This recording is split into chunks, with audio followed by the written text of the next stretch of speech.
Vegetables name, सब्जियों के नाम। पहली POTATO पोटैटो, पोटैटो मतलब आलू। दूसरा TOMATO टोमेटो, टोमेटो मतलब टमाटर।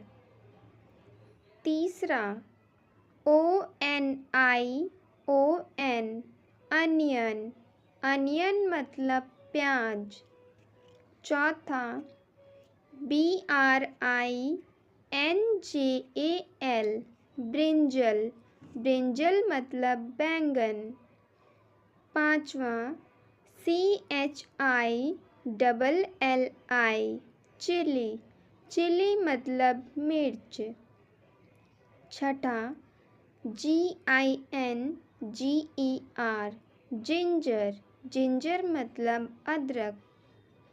सातवां CUCUMBER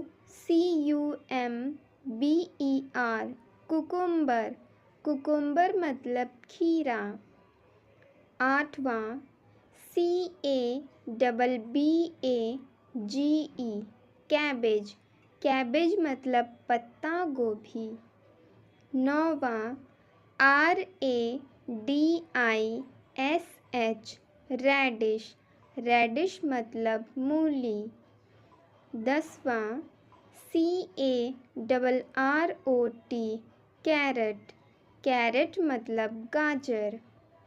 11वां PEAS पीस, पीस मतलब मटर। 12वां MAIZE मेज़, मेज़ मतलब मक्का। 13वां JACKFRUIT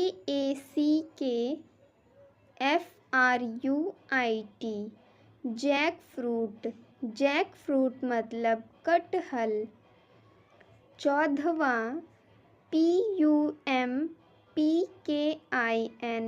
पम्पकिन, पम्पकिन मतलब कद्दू। 15वां BEETROOT बीटरूट, बीटरूट मतलब चुकंदर। 16वां SPINACH स्पिनच, स्पिनच मतलब पालक। 17वां TENDLI टेंडली, टेंडली मतलब कुंदरू। 18वां MUSHROOM मशरूम, मशरूम मतलब कुंभी। 19वां TURNIP टर्निप, टर्निप मतलब शलगम। 20वां LEMON लेमन, लेमन मतलब नींबू।